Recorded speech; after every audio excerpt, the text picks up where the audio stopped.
C'est dès que j'ai chanté rapidement. Roi de Salem, roi de justice et roi de paix. Melchisédek, roi de Salem, roi de justice, roi de paix. Melchisédek, tu es mon roi, roi de justice et roi de paix. Tu as annoncé ta paix à ceux qui étaient près, tu es roi de paix. Tu as annoncé ta paix à nous qui étions loin, tu es roi de paix. Et quand je contemple les marques des clous, je le confesse, tu es roi de paix. Quand je contemple ton côté percé, je le confesse, tu es roi de paix.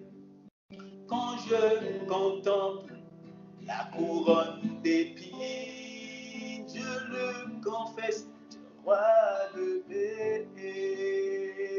Melchisédek, roi de Salem, roi de justice et roi de paix. Sois loué, loué. Sois loué Jésus-Christ. Loué. Sois loué pour la croix et loué.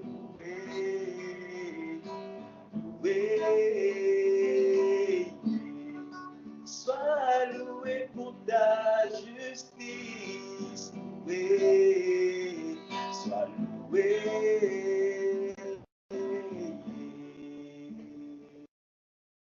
Sois glorifié, Père. Merci pour ta grâce.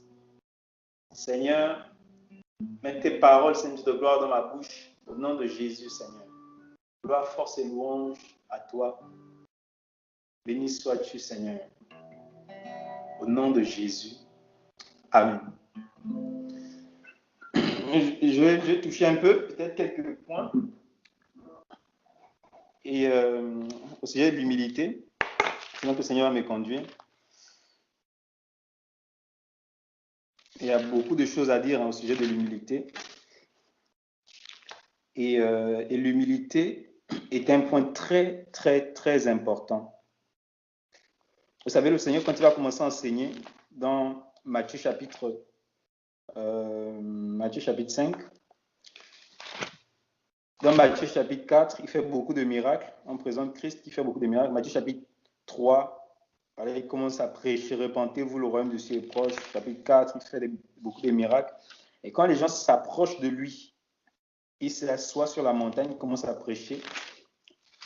La première parole qui sort de sa bouche comme enseignement, c'est « Heureux les pauvres en esprit, car le royaume des cieux est à eux. » Donc, il nous fait déjà comprendre que si tu n'es pas pauvre là en esprit, le royaume des cieux, ce n'est pas pour toi. Donc, quand on parle déjà du royaume des cieux, il faut déjà être pauvre en esprit. Un pauvre en esprit, c'est simplement quelqu'un qui s'humilie devant Dieu. C'est quelqu'un de humble devant Dieu, qui a le cœur humble devant Dieu, qui sait s'humilier devant Dieu, qui veut dépendre de Dieu, sinon qui dépend de Dieu, qui reconnaît que il n'est pas capable de pouvoir se procurer la vie. Et donc, il a besoin de Dieu pour l'obtenir. Il a besoin de la faveur de Dieu. C'est quelqu'un qui sait reconnaître son état. Et donc, c'est important de comprendre que le royaume, quand on parle déjà du royaume de Dieu, on voit l'humilité en fait. Et cette humilité, c'est une humilité d'esprit, bien l'humilité de cœur, comme on dit. Je vais juste prendre d'abord un passage dans Philippiens, chapitre 2. Il nous parle de l'humilité.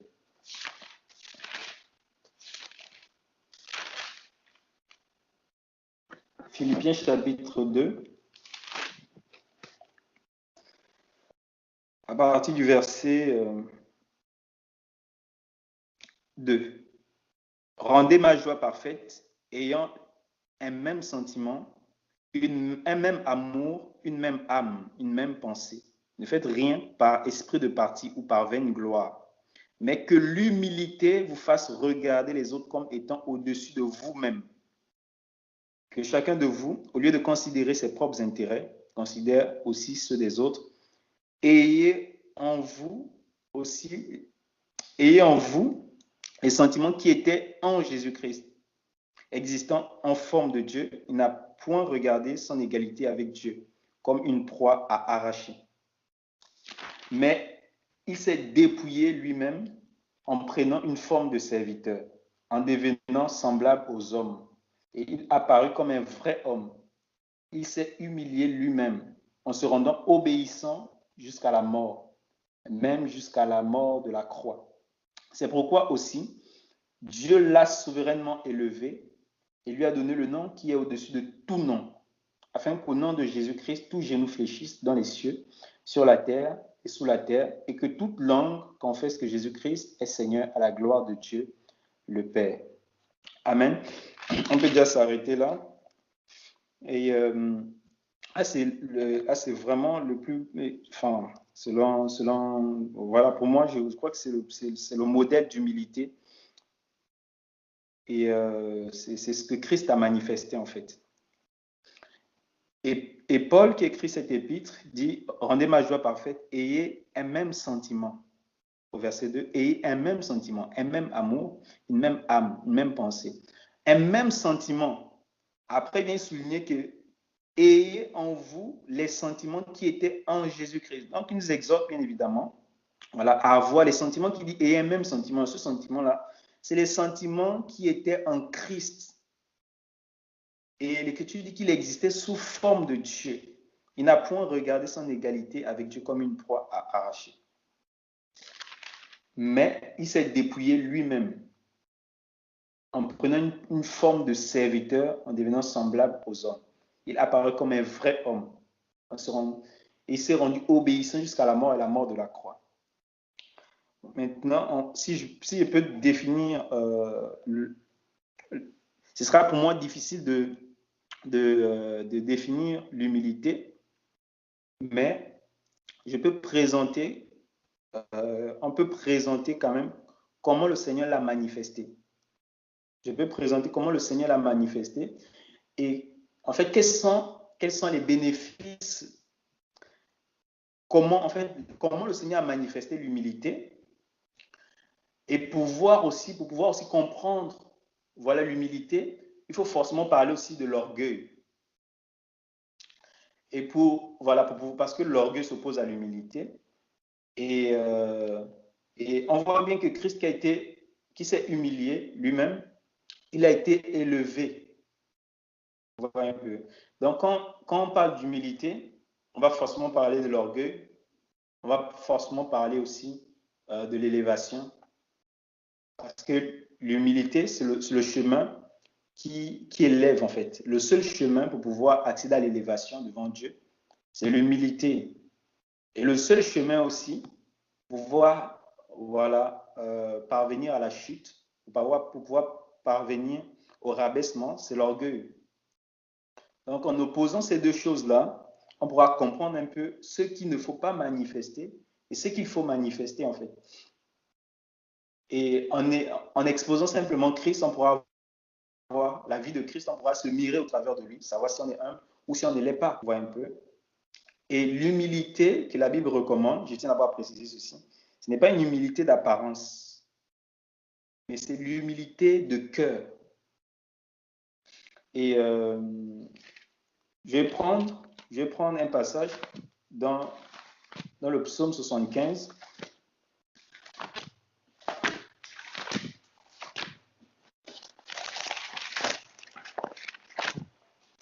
Le psaume 75 dit ceci. Psaume 75, à partir du verset 5. Je dis à ceux qui se glorifient, ne vous glorifiez pas. Aux méchants, n'élevez pas la tête. N'élevez pas si haut votre tête. Ne parlez pas avec arrogance. Car ce n'est ni de l'Orient, ni de l'Occident, ni du désert que vient l'élévation. Mais Dieu qui est juge, il abaisse l'un et il élève l'autre. Amen. On nous fait comprendre ici, au verset 5, il parle à ceux qui se glorifient. Ne vous glorifiez pas. Il dit aux méchants, n'élevez pas trop votre tête, ne parlez pas avec arrogance. Donc, élever la tête, c'est parler avec arrogance. C'est toujours se mettre devant les autres. En fait, c'est le match fait simplement. C'est l'esprit des pharisiens. Et l'Écriture dit que car ce n'est ni de l'Orient, ni de l'Occident, ni du désert que vient l'élévation. Mais Dieu qui est juge, qu'est-ce qu'il fait? Il abaisse l'un et il élève l'autre. Vous voyez un peu. Et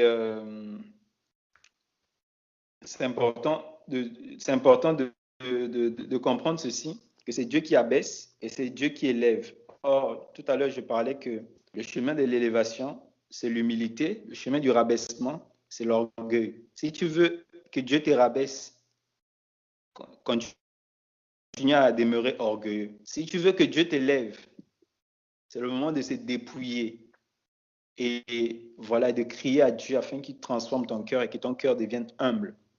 Parce que l'Écriture dit, je crois, c'est dans Proverbe 18, l'orgueil précède la chute et l'humilité précède la gloire. Donc, quand on voit dire un homme orgueilleux, nous qui sommes avertis, nous savons qu'il y a un trou devant lui parce qu'il va chuter. Et quand nous voyons un homme humble, parce que nous sommes enseignés de Dieu, nous savons que cet homme, il sera élevé. Parce que Dieu qui est juste, il abaisse l'un et il élève l'autre. En fait, quand je lis ce psaume-là, Dieu qui est juge, il abaisse l'un, il élève l'autre.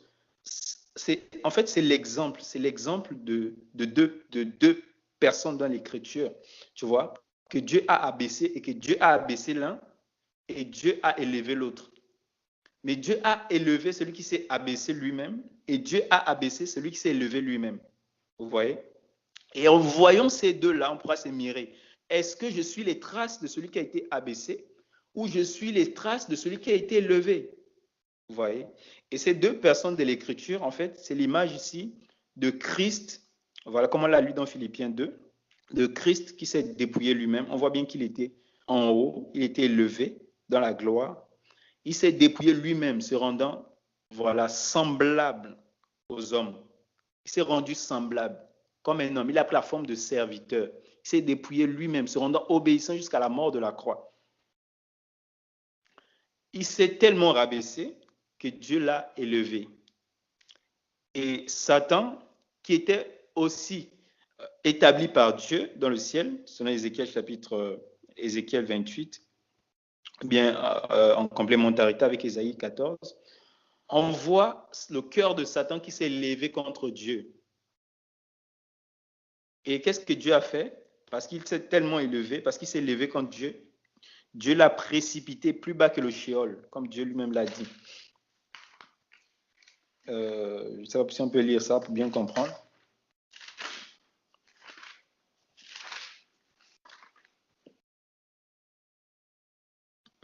Dieu l'a précipité plus bas que le Sheol, comme lui-même il disait. Ésaïe chapitre 14. Je peux lire à partir du verset. Je lis à partir du verset 11. Ta magnificence est descendue dans le séjour des morts, avec le sang de tes luttes. Sous toi est une couche de verre, et les vers sont ta couverture. Te voilà tombé du ciel, astre brillant, fils de l'aurore. Tu es abattu à terre, toi le vainqueur des nations. Tu disais en ton cœur, c'est dans son cœur qu'il disait, je monterai au ciel. J'élèverai mon trône au-dessus des étoiles de Dieu et je m'assierai sur la montagne de l'assemblée, à l'extrémité du septentrion. Je monterai sur le sommet des nues. Je serai semblable au Très-Haut. Mais tu as été précipité dans le séjour des morts, dans les profondeurs de la fosse. Bon, je peux m'arrêter là. On voit bien ici, là, en fait, c'est une prophétie qui concerne Satan. Donc, on comprend pourquoi le Seigneur l'a rabaissé. Pourquoi? Parce que simplement, il s'est levé. Il a voulu s'établir lui-même.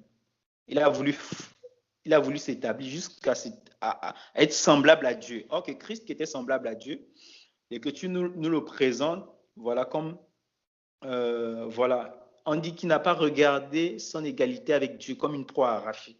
Mais il s'est dépouillé lui-même. Alors que Satan, en son cœur, vous voyez un peu, c'est vraiment important de comprendre que c'est dans le cœur que ça se passe. C'est vraiment important de comprendre que c'est vraiment dans le cœur. Et même l'humilité que le Seigneur a manifestée n'était pas une humilité d'apparence. Parce que dans Matthieu chapitre 11, à partir du verset 28, là-bas, verset 30, le Seigneur dit, vous qui êtes fatigués, venez à moi, je vous donnerai du repos. Prenez sur vous mon joug, car mon joug est doux, mon fardeau est léger.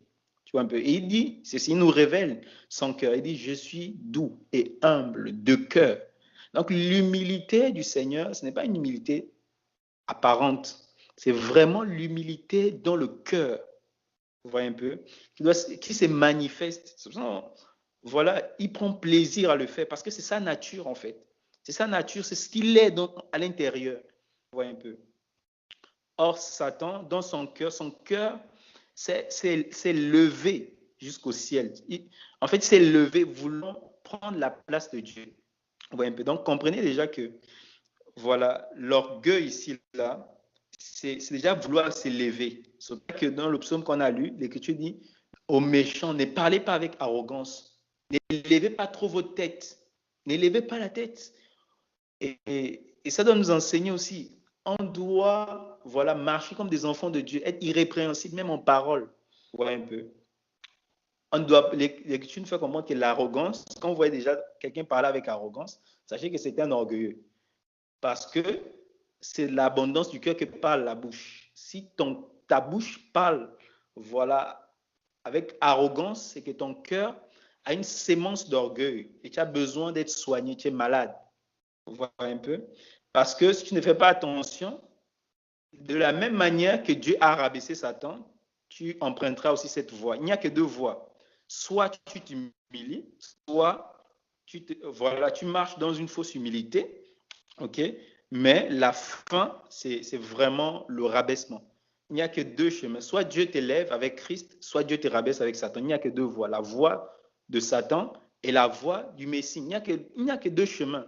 Il n'y en a pas trois. Le chemin qui élève, qui amène à l'élévation, et le chemin qui amène à bien évidemment au rabaissement. Et l'orgueil, on peut voir différents types d'orgueil dans l'Écriture.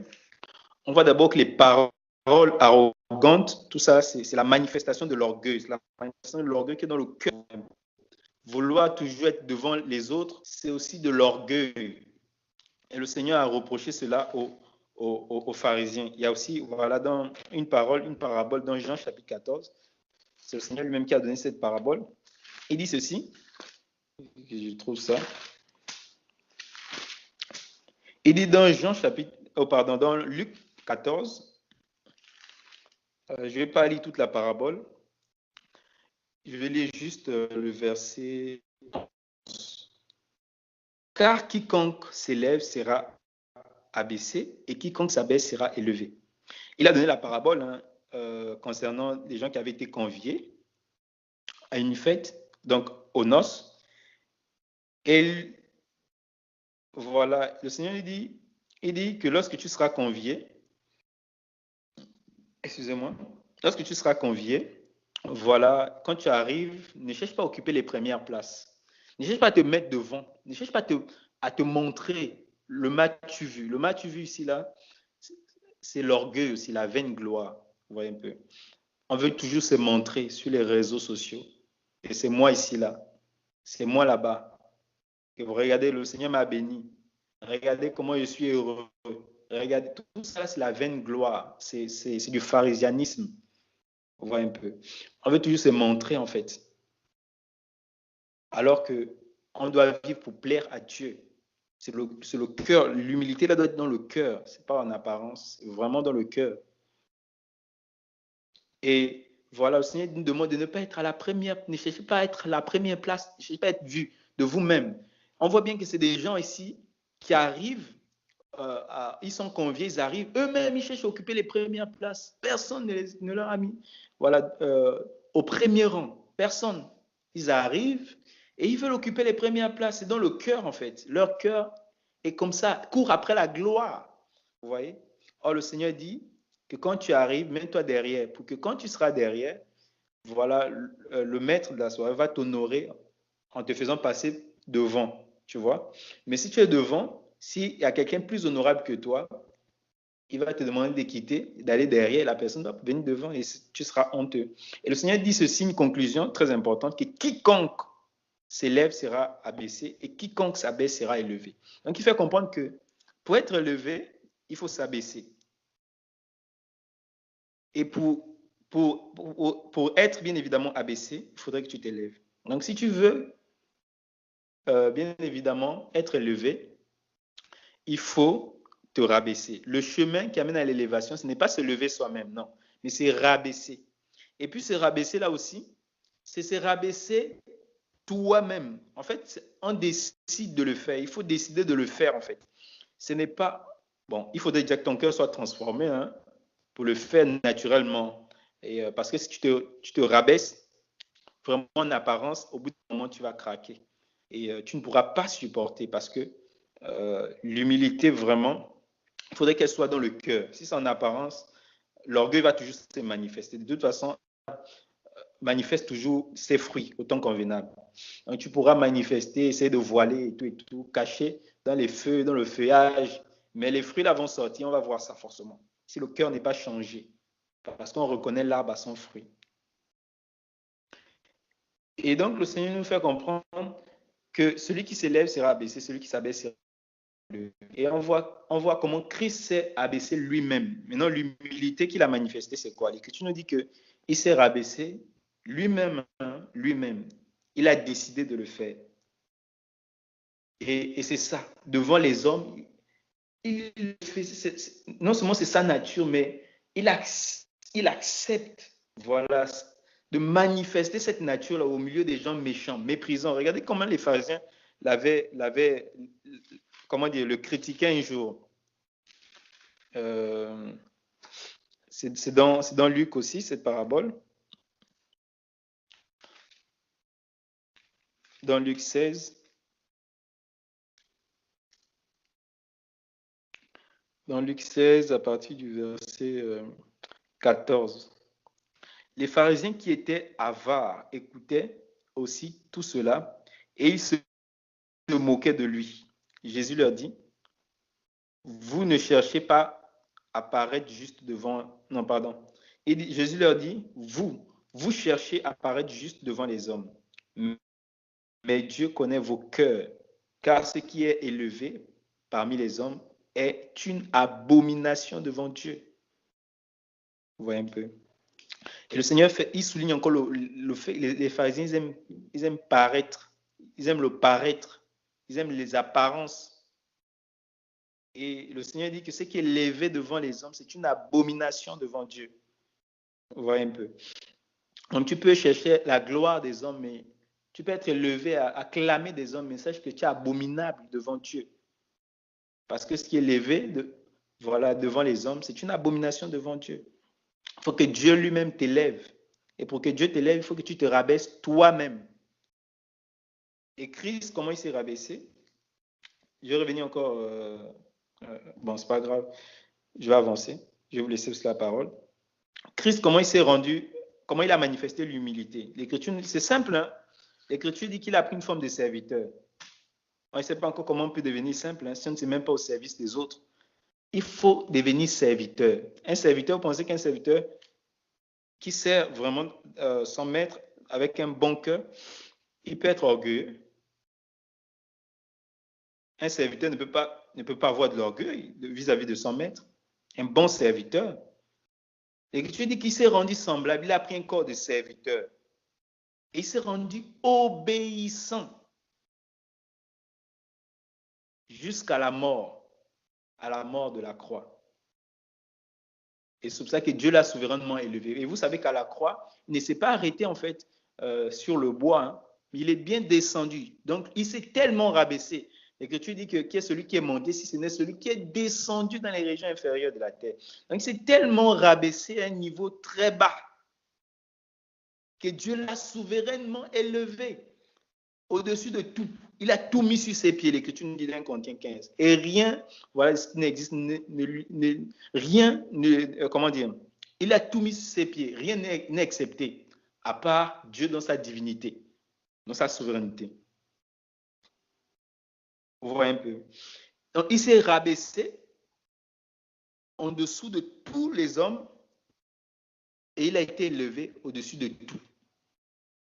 Ouais. Et Satan qui a voulu s'élever au-dessus de tout le monde, Dieu l'a précipité en dessous de tout. Et voici l'exemple que Christ nous montre. C'est prendre cette forme de serviteur. Et il a servi, il est venu vous montrer comment on sert. Il a dit, je vous montre un exemple afin que vous fassiez comme j'ai fait. Il a pris ses vêtements, ses propres vêtements, dont il était saint. Il a pris de l'eau, il a commencé à laver les pieds de ses disciples. C'était terrible, hein, parce qu'avant ça, on comprend bien, il dit bien que vous m'appelez maître et seigneur. Vous dites vrai, parce que je le suis, moi. Mais si moi qui suis le maître, le seigneur, je vous ai fait ça, imaginez-vous alors comment vous devez servir avec empressement vos frères et vos sœurs. Comment vous devez vous humilier les uns devant les autres. Comment vous devez vous laver les pieds les uns des autres. Vous voyez un peu.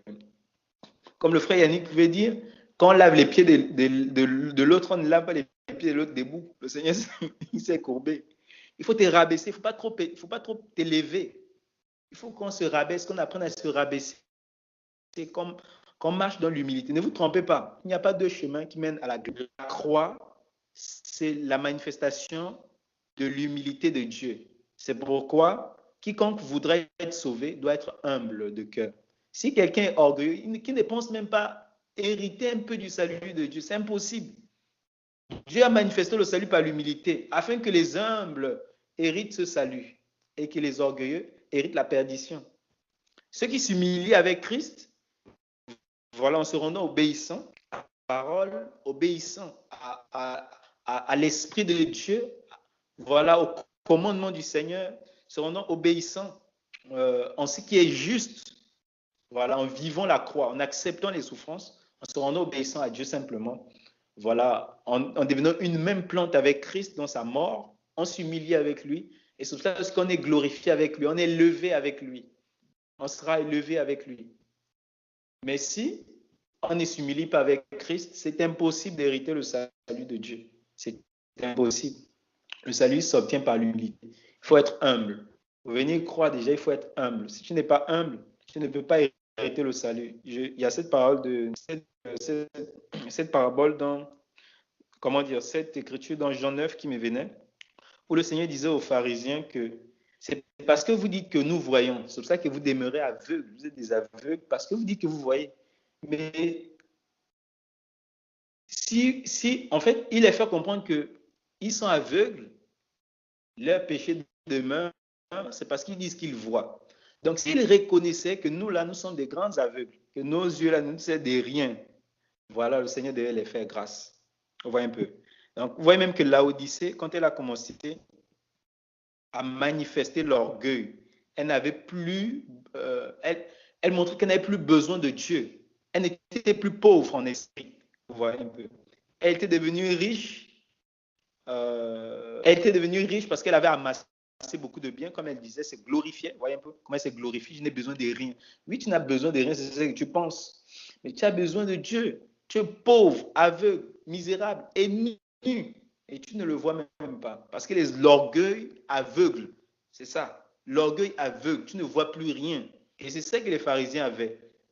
Ils étaient aveuglés par l'orgueil. Ça rend sourd, ça aveugle. Et si tu es un enfant de Dieu et que l'orgueil, voilà, est encore ton défaut, il faut vraiment beaucoup prier que le Seigneur fasse, voilà, le travail dans ton cœur. Parce que, en vérité, quand Christ vient à nous, dans nos cœurs, comme dit Ézéchiel 36, il change le cœur de pierre. Il donne un cœur de chair, un cœur humble. La chair, c'est mou, non? Voilà, il donne un cœur humble, un cœur qui peut façonner, qui peut dépouiller. Mais quelqu'un qui a un cœur dur, un cœur impie. Moi, bref, je ne juge personne, mais en tout cas, moi, je mettrais en guillemets sa conversion, sa naissance d'en haut. Parce que vraiment, le Seigneur, quand il vient en nous, c'est pour travailler notre cœur. Vous voyez des choses qui tombent. C'est comme si on a ôté un manteau sur toi. Vous voyez un peu. C'est comme si on a ôté un voile, on a ôté quelque chose qui couvrait, quelque chose qui était sale. Parce que la circoncision du cœur vient pour dépouiller tout ça, en fait. Et donc vraiment, pour moi, si je peux définir ainsi l'humilité, c'est faire comme Christ. C'est se rendre. Tu dis dans Philippiens 2 qui s'est rendu. Il a pris un corps de serviteur. Et lui-même, il est venu dire ceci dans Matthieu chapitre 20, que le Fils est mais pour servir et pour donner sa vie en rançon. L'humilité, c'est servir et puis donner sa vie pour les frères, se sacrifier pour les frères, se sacrifier pour les sœurs, pour son prochain, être toujours prêt à aider, vivre comme un serviteur de Dieu au service des hommes. Donc, pour moi, c'est cela en fait que je peux nous exhorter vraiment à le faire comme Christ l'a fait. L'Écriture dit qu'il s'est humilié lui-même, hein, lui-même. Et donc, toi aussi, tu dois t'humilier toi-même. Moi aussi, je dois m'humilier moi-même. Quand viennent les situations, quand viennent, comment dire, voilà, quand viennent des temps de persécution, on doit accepter de s'humilier. Ce n'est pas toujours facile, hein, je me souviens.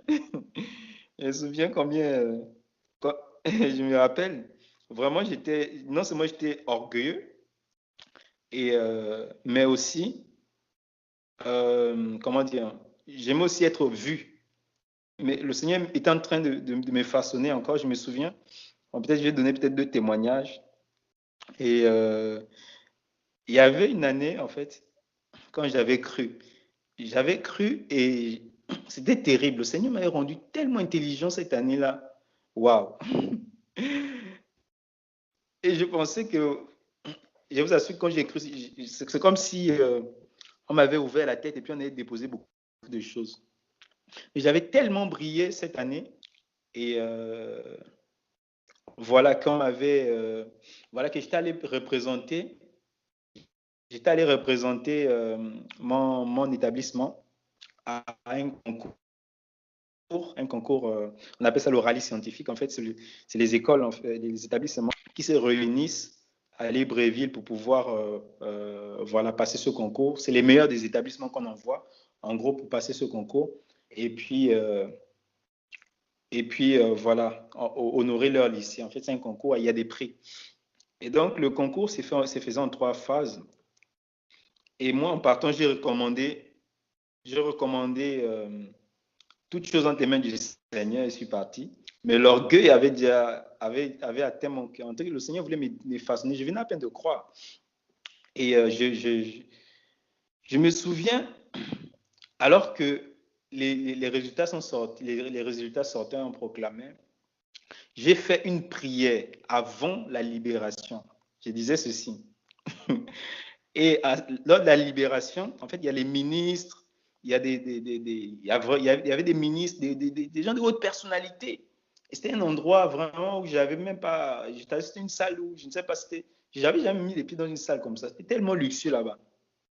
Là où il y avait la délibération.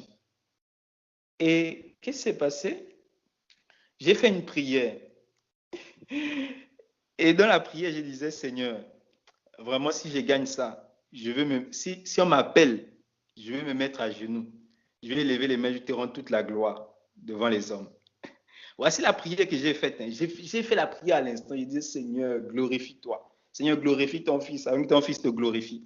J'ai prié comme ça, je vous assure que quand on m'a appelé, j'ai oublié, je ne sais pas, quand on m'a appelé, les acclamations, j'ai commencé à élever les mains, j'ai tapé la poitrine. C'est moi. J'étais là. Et je me suis attristé. Quelques temps après, quand les gens ont fini d'acclamer, j'étais triste. Et puis j'ai compris que j'avais des sérieux problèmes. J'avais des sérieux problèmes avec le matu-vu, avec l'orgueil. J'étais peut-être humble d'apparence, mais je n'étais pas encore transformé dans le cœur. Vraiment, le Seigneur, il a vraiment exposé mon cœur. Il a montré que l'humilité, ce n'est pas les paroles que tu dis là. Voici un peu la gloire. Regarde comment tu te comportes. Non, je t'assure que j'étais tellement triste, tellement. Et ce témoignage-là même, voilà, je n'avais pas beaucoup partagé ça aux frères parce que ça m'a beaucoup attristé personnellement. Oh là, le Seigneur commençait une œuvre dans mon cœur. Et c'est ça. Et puis, je ne passe pas beaucoup d'injustices. Et le Seigneur m'a appris à supporter des injustices. Tu vois, on t'accuse faussement. Tu vois, on vient, on te parle mal. Une jeune fille, elle vient, te parle mal. Elle te menace comme si elle pouvait même te frapper. Je dis, mais c'est terrible, c'est pas possible. Tu vois un peu. Et le vieil homme veut s'élever en fait. Ou bien récemment, le témoignage que je vais partager récemment, il y a quelques jours, quelques semaines là, qu'on parlait même de l'évangélisation. Et c'est là aussi, c'est l'une des raisons aussi pourquoi on exhorte les sœurs aussi, voilà, à ne pas sortir seules. Parce qu'il y a des gens comme ça, tu évangélises, on vient te frappe. Ah oui. Donc, il ne faut pas croire que c'est les hommes, ils auront pitié de toi, c'est les démons. C'est les démons, les hommes sont des vases. Donc, il faut être prêt. Le Seigneur ne nous a pas épargné des douleurs. Hein. Il ne nous a pas épargné de la persécution. Quand vous sortez évangéliser, pas parce que vous êtes des femmes que vous n'avez pas souffert pour le nom de Jésus. Donc, quand vous allez vous exposer, voilà, et vous pouvez vous exposer à toute forme de danger. On peut vous lapider, on peut vous gifler, on peut vous faire. Donc, voilà, j'ai vu des jeunes qui vendaient de la drogue là. Et quand ils se sont approchés vers moi pour me proposer leur drogue, j'ai commencé à les prêcher l'évangile. Mais ils étaient nombreux, des jeunes arabes. Hein. Voilà, nos frères là, ils sont très chauds. Et c'est à ceux qui m'ont mis au milieu, ils m'ont fait une ronde là, ils ont commencé à l'autre me tire ici, l'autre me tire là-bas, l'autre me tire ici, l'autre me tire là-bas. Mais il fallait voir comment mon cœur était là, ça gangrenait seulement. Il dit seulement que Seigneur, fais grâce. Et puis comme ça, il dit seulement que Dieu vous bénisse, que Dieu vous bénisse. Mais en fait, voilà, c'est là que je vois encore que, vraiment, j'ai besoin que le Seigneur travaille encore mon cœur. Parce que l'Écriture nous dit que quand Christ, quand il allait à la croix, parce que nous, on porte la croix tous les jours, hein, et on doit vivre, on doit être même plante avec lui dans sa mort. Quand il mourait, il allait à la croix. L'Écriture nous dit que lorsqu'on l'insultait, il ne rendait pas. Lorsqu'on le frappait, il ne rendait pas. Voilà un peu. Et c'est cela, l'humilité. C'est à quoi Dieu nous appelle. Arrêtez aussi de dépendre aussi, l'orgueil aussi devant Dieu, c'est chercher aussi à être sauvé par soi-même. Chercher aussi à tout faire par soi-même. Voilà. Bon, je vais m'arrêter là pour ne pas prendre, tout le temps. Que Dieu vous bénisse abondamment. Amen. Amen. Merci beaucoup, homme de Dieu, pour ces paroles. Waouh, waouh, vraiment. Que le Seigneur ne cesse de t'arroser pour que tu nous arroses comme ça, parce que ce genre de messages, ça nous secoue sérieusement. Hein. Et voilà, que le Seigneur soit béni. Je ne sais pas si vous m'entendez tous. Bonsoir encore à l'unique script de Jésus-Christ, au frère Pierre. J'aimerais lire juste les passages que la sœur Gratiel a mis pour compléter selon que le Seigneur a déposé dans son cœur. Matthieu 18, elle a mis le verset 1. En cette même heure-là, les disciples s'approchèrent de Jésus en lui disant, qui est le plus grand dans le royaume des cieux? Et elle a donné Matthieu chapitre 18, verset 4. C'est pourquoi quiconque deviendra humble comme ce petit enfant, celui-là est le plus grand dans le royaume des cieux. Matthieu 23, 11. Mais que le plus grand parmi vous soit votre serviteur. Luc 22, verset 26. Mais il n'en sera pas ainsi de vous. Au contraire, que le plus grand parmi vous soit comme le plus jeune ou bien le plus petit. Et celui qui gouverne comme celui qui sert. Ça, c'est fort. 27, Luc 22, verset 27. Car lequel est le plus grand? Car lequel est le plus grand? Celui qui est à table ou celui qui sert? N'est-ce pas celui qui est à table? Or, je suis au milieu de vous comme celui qui sert. Amen. Parole du Seigneur. Amen. Merci beaucoup, femme de Dieu. Et je vais rebondir sur ces passages qu'elle a lus parce que c'est tellement formidable ce que le Seigneur nous instruit là. Vous savez déjà, le serviteur de Dieu, Sheldon, nous a bien partagé, il a touché beaucoup d'aspects parce que, effectivement, quand on voit l'humilité, on doit voir l'orgueil à côté. Donc, on va voir l'orgueil de l'autre côté parce qu'ils ne vont pas ensemble du tout. Ils sont diamétralement opposés, tel qu'il a si bien montré, il a très bien montré par le Saint-Esprit. Et comme j'aime souvent résumer, si on me pose la question, pour répondre à la question de notre sœur bien-aimée Noéma, qu'est-ce que l'humilité? Je réponds Jésus-Christ de Nazareth. En fait, de façon générale, hein, on me pose la question, c'est Jésus-Christ. En tout cas, selon Dieu. Parce qu'il faut bien comprendre que même parmi les hommes, effectivement, il y a beaucoup d'humilité d'apparence. Même ceux qui ne sont pas parisiens, je vais dire que par culture, par exemple, les gens n'ont pas la culture de montrer les choses qu'ils ont, tu vois, un peu, par exemple, les biens, un peu comme on voit par culture ici en Suisse, les gens, ils ne sont pas des gens très extravagants. On va dire que non, les Suisses sont comme ceci. Mais ça, c'est l'humilité d'apparence qui n'est pas forcément calquée. Bien évidemment, on peut tirer des petites instructions là-dessus, mais ça ne va pas au fond. L'humilité d'apparence, ce n'est pas ce que Dieu attend. C'est effectivement, comme le frère a touché, l'humilité du cœur. Or, l'humilité du cœur est impossible à manifester s'il n'y a pas un nouveau cœur, s'il n'y a pas la circoncision du cœur, c'est-à-dire s'il n'y a pas Jésus-Christ. Amen. Parce que Christ, comme je dis, c'est l'humilité. Parce qu'il n'y a pas un autre modèle qu'on peut montrer comme celui-là. OK? Parce que lui, il n'avait pas de péché. Il avait tout et il a laissé tout. Alors, nous, on n'a même pas tout. On est un petit truc comme ça. Dieu dit, non, laisse un peu, ça pour te rabaisse. Pour qu'il te lève, on dit non, jamais. Et on veut écraser tout le monde. Et c'est exactement ce problème dans le jardin d'Éden. Dieu a tout donné, mais il a dit que bon, il y a un qui ne te donne pas. L'orgueil de Satan qui vient communiquer à l'homme que non, comment?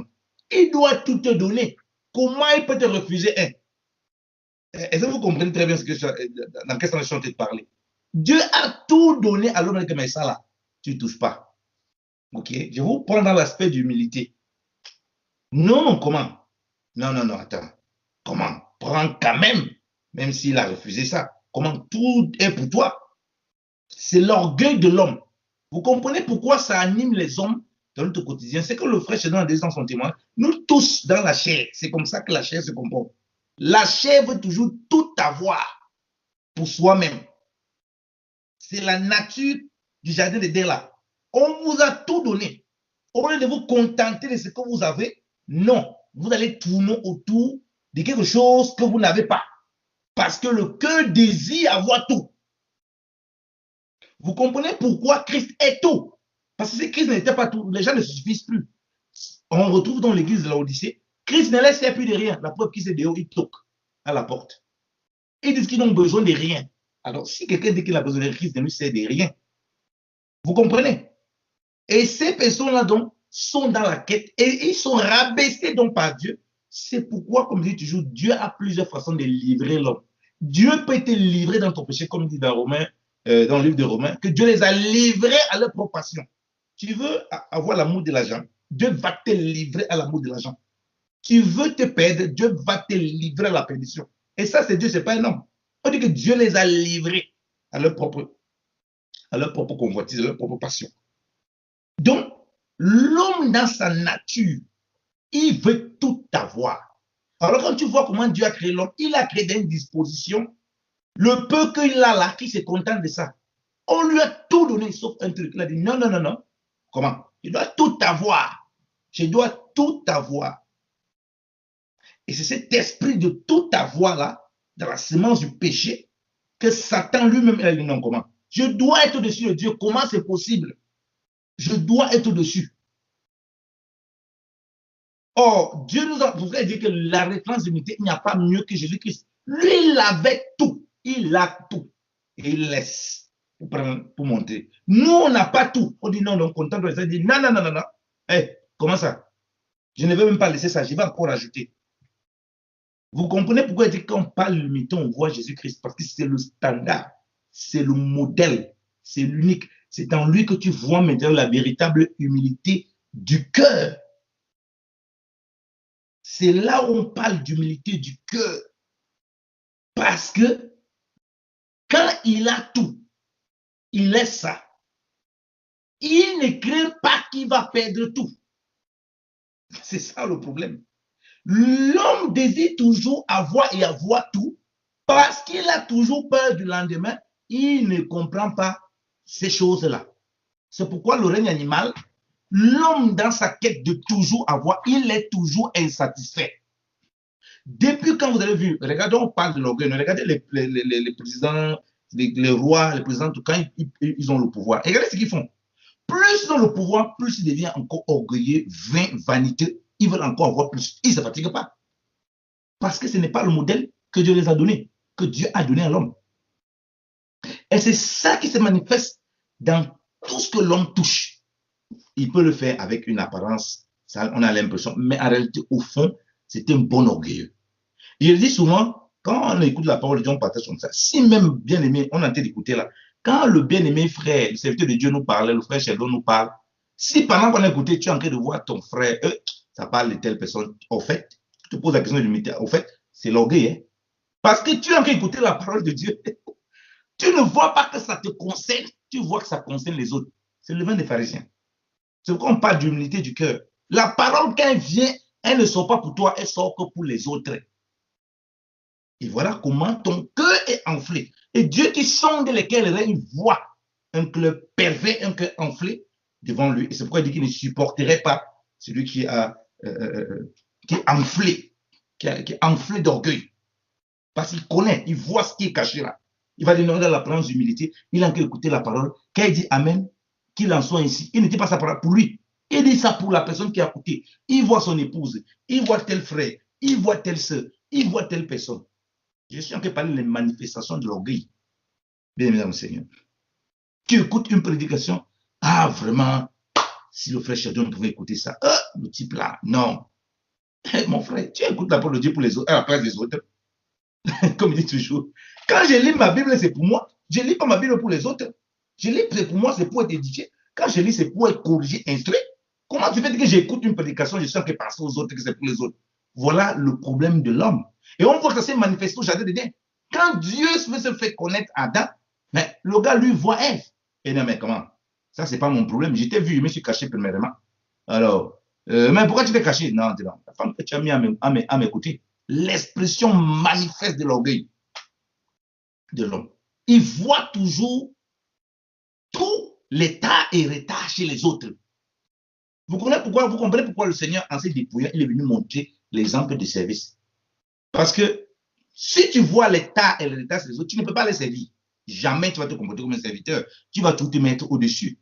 C'est pourquoi ce qu'il a dit, j'aime beaucoup, quand on commence à parler de la papier de Christ, ça bouillonne beaucoup chez moi. Énormément. Parce que qu'on le veut ou pas, lorsqu'on croit, on a un problème avec l'orgueil. Que tu le veux ou pas. En fait, Dieu te révèle le problème de l'orgueil. Peut-être quand tu es dans la chair, quand tu ne connais pas le Seigneur, tu ne réalises pas ça vraiment. On peut voir ça. Oh, ces hommes sont orgueilleux. On a une petite unité d'apparence. On ne réalise pas vraiment l'état ténébreux de l'orgueil dans lequel l'homme se trouve. Okay? Quand on a cru, Dieu fait sortir en réalité. Ah, vraiment, il y a un problème avec vraiment l'orgueil. C'est quelque chose de très, très, très sérieux. Vous voyez bien aimé dans le Seigneur. Et si on ne réalise pas ça, alors on commence à avoir des gros problèmes. Des très, très, très gros problèmes dans notre marche. Donc voilà pourquoi Christ nous montre le modèle. Lui, il va venir pour servir. Il va venir pour servir qui? Des pécheurs. Il va venir pour servir qui? Quand il dit que c'est dans Dieu, il est venu en tant que serviteur, il servait qui? Parce qu'il faut lui rendre compte, hein? Lui, il est sans péché.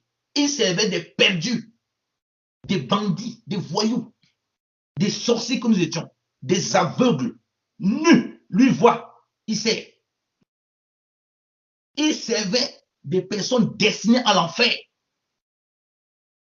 Bien aimé, on parle de l'humilité. Quand on touche à tu peux appeler des cris, ça bouillonne. On parle de l'humilité. Donc, c'est là-dedans, mon frère, on va lui-même voir si on est dans cette marche-là. Donc, et c'était impossible, donc, d'accomplir ce service-là s'il se voit au-dessus. Ça veut dire que même étant pur, il se voyait en dessous, alors qu'il est sans péché. Et c'est comme ça qu'il pouvait ramener toutes ces personnes-là à la croix pour payer le prix.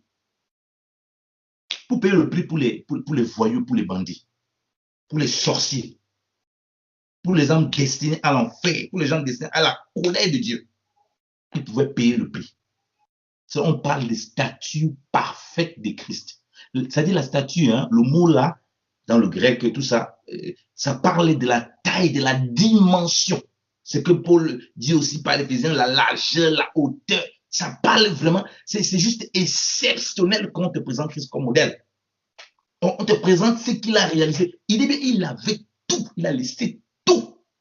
Pas pour servir les gens, pas pour servir les gens qui ont hein, pas pour servir les gens qui n'ont rien, sont perdus totalement. Et c'est par là que ça commence. On va au jardin d'Éden, on ne sait pas contenter ce qu'on a. Une fois qu'on ne se contente pas de ce qu'on a, ce qu'on paie même, la gloire de Dieu, la crainte de Dieu n'est plus là. Tout ce qu'on paie, c'est les autres qu'on voit. Voilà pourquoi j'ai dit aussi, tu vas aussi dans une tendance de l'orgueil dans ta vie. Parce que comme je dit, l'orgueil se manifeste dans beaucoup de choses. Pour voir si tu es humble. Hein, parce que il y a plusieurs formes, comme j'ai dit. Hein, tu écoutes la parole de Dieu, tu vois que c'est les autres. Comme Adam, il pêche, il ne se rappelle pas que Dieu a dit, mais as-tu mangé le fruit qui ont été défendus? Dieu lui pose la question, mais il répond pour les autres. Quand un chrétien, une personne, justifie toujours son péché, ses erreurs, que c'est à cause de tel que j'ai désobéi. Non, c'est une forme terrible de l'orgueil. Tu ne peux pas justifier ta désobéissance à cause des autres. C'est une énorme séduction. Parce que quand Dieu nous donne sa parole, c'est pour qu'on obéisse, point barre. Je ne peux pas dire non, Seigneur, vraiment. Parce que tout ce qui est autour de moi, c'est juste là pour refléter, comme le frère Jedon a dit dans son machin témoignage, il allait prêcher, les gens le tiraient par-ci. C'est là pour le secouer, pour voir ce qu'il y a en lui. S'il se met à les insulter, à les battre, il va dire non, Seigneur, tu vois, vraiment, ils m'ont poussé à bout, Seigneur. Ils m'ont poussé à bout, il fallait que je les insulte un peu. S'il se met dans son cœur, même s'il ne dit pas de sa bouche, a dit des choses, dans le lieu, c'est qu'il va dire, Seigneur, toi, tu as vu, j'ai murmuré un peu dans mon cœur et tout, j'ai lancé quelques paroles de malédiction dans mon cœur. Ils n'ont pas vu, mais Seigneur, tu as vu qu'ils m'ont quand même poussé à l'extrême. Mais il va encore en désaccord avec ce que le Seigneur dit. On te gifle ici, tant l'autre joue là. Donc, quand on commence ça, alors ça, qu'on le veut ou pas, c'est les choses que quand tu nais de nouveau, au départ, c'est comme ça. Tout est la faute des autres. Tes erreurs, c'est la faute des autres. Ce qui t'empêche d'avancer, c'est la faute des autres. Comment tu vas servir les autres? C'est impossible. Tu ne pourras être au service de personne. Et c'est ce problème qui animait ces Juifs qui ne comprenaient pas la loi et dont les pharisiens étaient les premières personnes à plus les manifester. C'est pourquoi j'aime beaucoup Luc 14. Là. Luc 14, là, on va le relire. Luc 14, il ne donne pas la parabole au hasard. Il voit quelque chose que les gens font, qui n'est plus simplement le fait qu'ils voyaient les pharisiens. Les pharisiens étaient les porte-flambeaux de cet esprit d'hypocrisie. Voilà pourquoi il dit, gardez-vous de devenir des pharisiens qui est l'hypocrisie. De cet esprit d'apparence qui aime les premières places, qui aime les machins. Il était juste ce qui était, voilà, le modèle que les gens aiment, que les gens veulent voir. Mais en réalité, il reflétait ce que le cœur des gens, comment le cœur des gens était. Et il précise bien dans ce Luc 14 que il dit, à partir du verset, on va lire, il proposait aussi aux conviés une similitude, prenant garde comment il choisissait les premières places à table. Comment il choisissait les premières places à table. Donc, aux gens qui venaient, en fait, ce n'est même pas que, donc on n'est plus seulement ici à ceux qui sont en avant, tout ça. Donc, il y a des gens qui sont là, ils viennent. Le désir était de prendre que les premières places. Et ce même esprit était dans ses apôtres. Donc, quand il parlait de la fête de convives, il ne faut pas seulement voir une fête physique. Parce que le festin, la fête, c'est tout ce que le Seigneur peut organiser. Le service dans le Seigneur, dans ta famille, dans ton foyer, dans tes études, tout ça, ça représentait quelque chose qu'il était en train de montrer. Ne cherche pas à vouloir prendre, laisse que la capacité que le Seigneur a mis en toi, elle se manifeste. Toi-même, on te prend, on dit non, viens t'asseoir. Et il va montrer bien l'échange. Celui qui sera assis, qui va lui-même assis devant, on va l'échanger avec celui qui s'est mis derrière. Exactement. Satan a voulu prendre le trône de Dieu. Non, non, on l'a rabaissé. Celui qui doit prendre le trône, c'est Jésus-Christ. Il est rabaissé, il se rabaisse, il revient prendre le trône. Et il nous montre comment on doit marcher dans cette vie chrétienne, la bien-aimée dans le Seigneur. Et là, frère, il n'y a pas d'ambiguïté, parce que les apôtres avaient la même mentalité. Regardez bien, il dit de s'asseoir à la dernière place, même pas au milieu. Donc vous comprenez qu'il est en train de parler de façon générale de tout. Comment la conduite des enfants de Dieu doit se passer. Et c'est très difficile. Frère, s'il n'y a pas un esprit de brisement du Seigneur, c'est pourquoi c'est la croix. Et comme le frère dit, c'est la statue parfaite de Christ. C'est là où tu peux parler d'amour, de quoi que ce soit, de sanctification, bien que tu veux passer. Tout va, ça va conduire de tes pas. Ce que tu n'as pas dans le cœur, tu n'as pas l'unité du cœur, tu peux faire tout ça. On peut faire tout sortes de folklore semblant, mais ça nous rattrape d'une façon ou d'une autre, de façon brutale et violente. Les apôtres se disputaient même. Lisons le Luc 24, là, Luc 22. Luc 22, à partir du verset 24. Il arriva aussi une contestation entre eux pour savoir lequel d'entre eux serait estimé le plus grand. Une dispute, c'est une traduction donc. Ils se disputaient. Je ne sais pas qui a activé sa vidéo là, il peut... Bon, oui, c'est bien, bon, tu peux mettre tout ça, il n'y a pas de souci. Ils se disputaient, donc on dit, ils se chamaillaient. Dans certaines traductions, dans d'autres synoptiques, il y avait une vive dispute pour savoir qui était estimé le plus grand. Vous comprenez pourquoi depuis longtemps que le Seigneur parlait, comme il l'a dit tout à l'heure, il croyait que le Seigneur parlait aux pharisiens. Il ne comprenait pas que c'était d'eux qui parlaient. Et comme je dis toujours, lorsqu'on lit la parole, on ne comprend pas que c'est d'abord de nous qu'il s'agit. Alors on est dans cet esprit des pharisiens là. On écoute la parole de Dieu, mais je suis en train de voir ma mère là-bas, je suis en train de voir mon père ici, je suis en train de voir la sœur là-bas, je suis en train de voir le frère tel, je suis en train de voir. C'est une terrible manifestation de ce levain des pharisiens. Parce que ce n'est pas l'unité du cœur qui est censé recevoir la parole. Et c'est pourquoi dans Luc 18, il nous montre bien. Le péager est venu du Seigneur, vraiment, il baisse la tête. Il n'a pas fait comme l'autre. L'autre regardait ce que, non Seigneur, pharisien dit, je ne suis pas comme tel, je fais ça, je fais. Donc, cet esprit de se regarder, toujours par rapport. Et c'est là où tu as la mesure de Christ, les sentiments qui étaient en Christ. Comme j'ai dit, il a laissé tout, il avait tout. Nous, on n'a pas tout. J'ai dit que tout est à notre disposition, mais on n'a pas tout. On a quelques machins, Dieu au fur et à mesure nous donne. Lui, Christ, il a tout. Il a tout laissé. Il est venu comme un serviteur. Mais il est venu servir qui? Donc, il est venu comme un serviteur, servir ses créatures, pas n'importe quelle créature. Les créatures qui sont destinées à la perdition.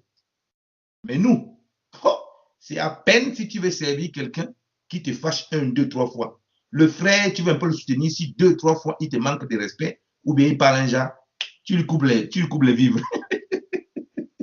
C'est fini. Tu commences à avoir un comportement de facoché malade avec le frère. Exactement ça. Dès qu'on t'a un peu soi-disant mordu, l'orgueil vient s'installer.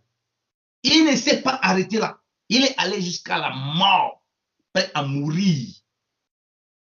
Et comme le frère Chédouin dit, c'est la mort de chaque jour là qui est la croix. Et ça, ce n'est pas facile, c'est très difficile. Bien aimé dans le Seigneur. Donc, ils écoutaient la parole tout le temps. C'est toujours eux qui disputaient. Donc, avant que le Seigneur ne dise que, ouais, mais qui est celui qui est le plus grand? Mais ils n'ont pas écouté. Ils demandaient au Seigneur, qui est le plus grand? Et vous voyez que même dans Luc 18, dans Matthieu 18, mais qui est le plus grand, Seigneur? Qui est le plus grand? Qui est le plus élevé?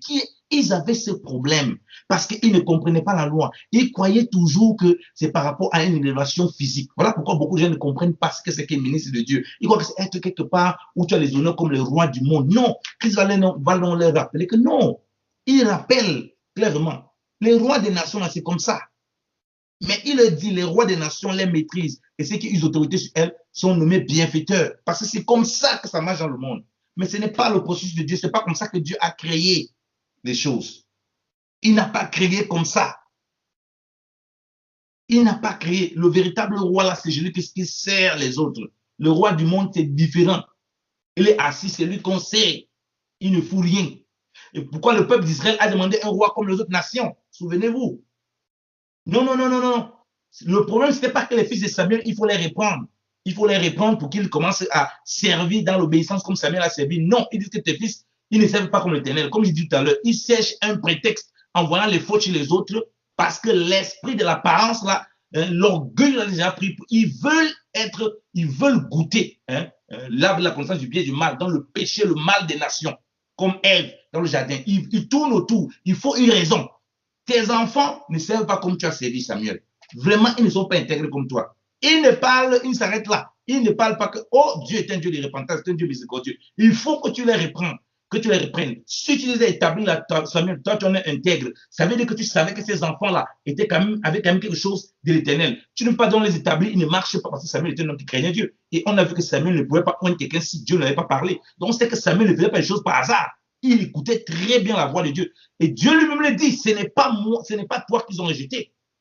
C'est moi qui rejette. Donc Dieu avait compris que ce n'était pas le problème, ce n'était pas les enfants de Samuel, en réalité, parce qu'ils ne cherchaient pas leur repentance. Ils avaient les yeux fixés pour imiter les choses des rois païens. Donc l'orgueil les habitait. L'apparence qui faisait qu'ils servent. L'apparence qui faisait comme s'ils venaient dire non, vraiment, ils ne servent pas Dieu droitement. Tout ça, c'était l'apparence. Le cœur n'était pas humble. Le cœur voulait imiter les dieux païens, les dieux égyptiens, les dieux qui les entourent. Voulaient avoir un roi comme les autres nations, qui dominent eux. Ils ne veulent pas avoir le roi comme l'Éternel. Jamais.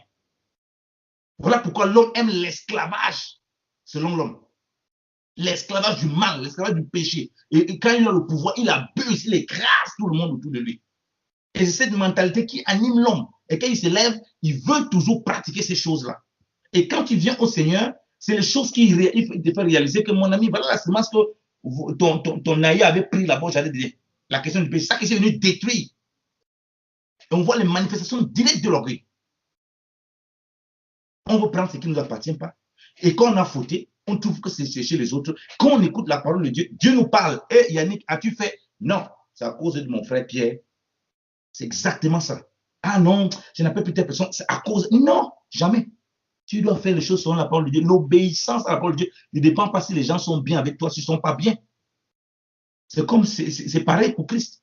Il est obligé d'être obéissant jusqu'à la mort de la croix. Que les gens soient gentils, qu'ils ne soient pas gentils. Ça ne change rien, bien-aimés dans le Seigneur. On nous parle donc des sentiments qui étaient en Jésus-Christ. Et on nous parle donc de l'humilité qui était là. Et c'est comme ce qu'il dit, c'est lui l'humilité. Regardez son prochain comme étant plus excellent. Quand tu as eu des diplômes, quand tu crois que tu es plus sage, quand tu vois un frère que Dieu appelle pour le service de Dieu, il n'a pas fait d'études comme toi. Quand il prêche même, il prêche un mauvais français. Tu dis, vraiment, dans ton cœur, tu condamnes. Après, il dit un faux français. Tu es en train de corriger les fautes de français dans ton cœur. Ça, c'est démoniaque. Ça, ce n'est pas le Dieu. Ça, c'est l'humilité d'apparence. Tu dis amen de ta bouche, mais ton cœur est fort éloigné de Dieu. Comme il a dit aux pharisiens. Vous l'honorez des lèvres, le cœur fort éloigné. Parce que tu as un sentiment de supériorité. Donc, la sémence divine qui les a été donnée par ces lacunes même peut-être des Français. Moïse était un bête que Dieu a utilisé. Un homme qui avait du mal à parler. Mais tu commences à regarder que tu sais faute et que tu veux comment tu corriges dans ton cœur, tu corriges. Donc la semence de la parole n'a plus d'effet. Faisons attention. L'orgueil dans le lieu secret. L'orgueil dans le lieu secret. C'est que le bien-aimé nous partage à part, qu'on le veuille ou pas. Dans le monde, c'est ce qui se manifeste en nous. Moi, je n'ai pas connu d'échec. Quand j'étais à l'école, j'étais un enfant qui sautait des classes, mais quand je suis arrivé à l'université, c'était brutal. Pour que Dieu me touche, il fallait que je passe de façon brutale par l'échec. Moi, je me moquais des gens qui faisaient, moi j'ai fait des séries scientifiques, je me moquais des gens qui faisaient des séries littéraires. On les appelait des faiblards et des feignants. avec nos petits groupes d'amis, que c'est des gens qui ne valent pas la peine. Je me moquais des gens qui se suicidaient. Je dis, c'est pas possible. Il a fallu que moi, je passe par là. Je ne comprenais pas que c'était spirituel. Pourtant, j'aimais bien être au service des autres, machin. Mais ça, au fond de toi, il y a une terrible, au fond de l'homme, il y a une terrible semence par rapport à ça, qui est liée au péché. Que quand Christ vient, il veut nous dépouiller au fur et à mesure. Il veut nous dépouiller bien même pour qu'on comprenne. Voilà pourquoi on parle de statut parfait de Christ. Car le moment, c'est quand on est arrivé dans la foi, on a compris ça dans la foi, bien plus tard. Et on ne veut pas que les gens se loupent. Quand ils commencent à la foi, ils commencent à aller dans toutes sortes de doctrines. Ils ne comprennent pas ce fondement, c'est les problèmes. Et ils ont du mal, on a du mal à faire que les gens voient tout le mais attends, depuis que le gars s'est accru, depuis que la femme s'est accrue, mais il faut voir comment parlent les gens aussi. Parce que d'une façon ou d'une autre, comme le serviteur de Dieu l'a dit, ça va se manifester. Le mépris va se manifester. L'orgueil, la sauvagerie brutale va se manifester. Même si tu caches comment dans ton cœur, tôt ou tard, une bouche qui pue l'arrogance va se manifester. Vous savez, j'ai un ami, quand on faisait l'école d'ingénieur ensemble ici, on est assez proches. Dans mon zèle de la foi, il m'observait beaucoup. Et il ne disait jamais rien. Il m'observait beaucoup pour voir si c'était une chose. Bon, évidemment, jeune dans la foi, tu vas commettre l'orgueil, tout ça. Mais bon, Dieu te brise pour mener au rabaissement, demander pardon, t'humilier, te rabaisser, être au service des autres, tu t'efforces. Il m'observait beaucoup. Il ne m'avait jamais dit quelque chose. Il y a une chose qu'il avait à cœur qu'il ne m'avait jamais dit. Il avait bloqué par rapport à l'évangile. Vous savez pourquoi il est bloqué par rapport à l'évangile?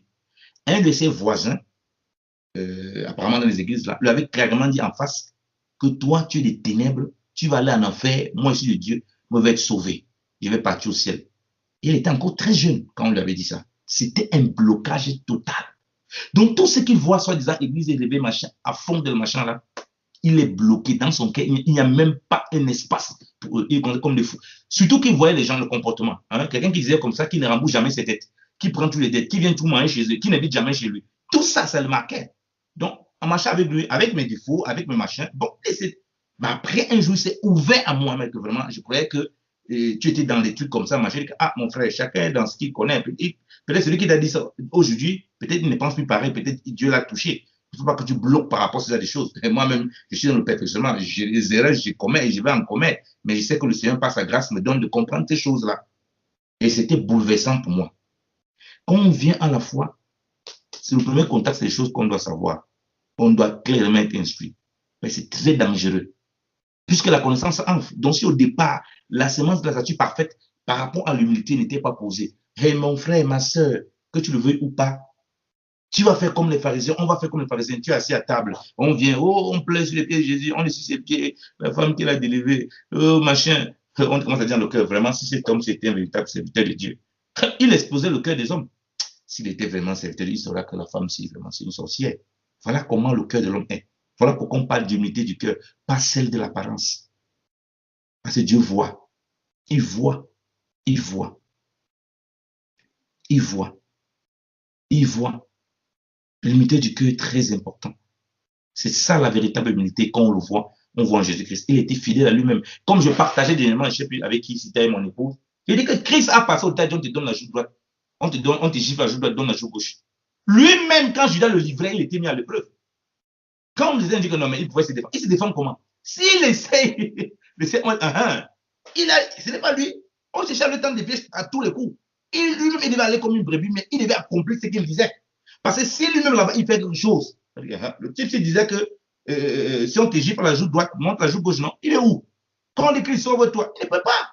Il doit lui-même vivre le processus. Donc, tôt ou tard, ces genre de choses sont mis devant nous. Tôt ou tard, si un problème, le rabaissement. Donc, quand on voit l'humilité, on voit automatiquement le rabaissement, le service des autres, la compassion pour les autres, servir même ceux qui semblent être à nos yeux, ou bien nos yeux veulent les voir comme inférieurs, mais seulement les voir comme supérieurs. Servir ceux-là qui sont dans l'esclavage pour que le Seigneur les sauve et qui se glorifie dans leur vie. Quand on écoute la parole de Dieu, on l'écoute pour nous, on n'écoute pas pour les autres. Donc, quand on partage là, ceux qui sont là, c'est là pour moi. Dieu permet seulement qu'ils parlent, mais c'est pour moi. Si je n'ai pas compris, je prends du temps de réécouter mes enseignements. Et je dis toujours beaucoup de frères. Je m'assois, tac, tac, tac, tac, tac, tac, et ça me chicote bien même. Parce que parfois, quand tu finis, tu l'écoutes. Maintenant, comme je dis toujours, on ne peut pas être acteur et spectateur. Maintenant que je suis dans la partie acteur-spectateur, Hein? J'écoute moi me dire, mais ça c'est quoi ça? C'est terrible. Et ça te chauffe. Mais s'il n'y a pas ça, et si on ne réalise pas ça, alors on a des orgueils ambulants dans tous les sens. Et voilà, il n'y a jamais le dépouillement. Voyons nos frères comme étant plus excellents. C'est un challenge terrible. Contentons-nous de ce que nous avons. Tu veux avoir les autres pourquoi, comme je dis toujours. Tu veux toujours avoir pourquoi. On veut toujours avoir. C'est pourquoi. Quand tu te contentes de ce que tu t'as dit là, c'est ça le rabaissement aussi. C'est pourquoi il peut te rajouter parce que c'est que tu veux aussi arroser les autres. Mais quand tu te contentes de ce que tu as, tu veux toujours avoir. Mais c'est fini. Il n'y a plus d'espace pour quelqu'un d'autre. Tu seras obligé d'écraser tout le monde sur ton passage. Que le Seigneur nous bénisse abondamment. La paix et la grâce soient avec tous. Au nom de Jésus-Christ. Amen. Soyez bénis, peuple de Dieu.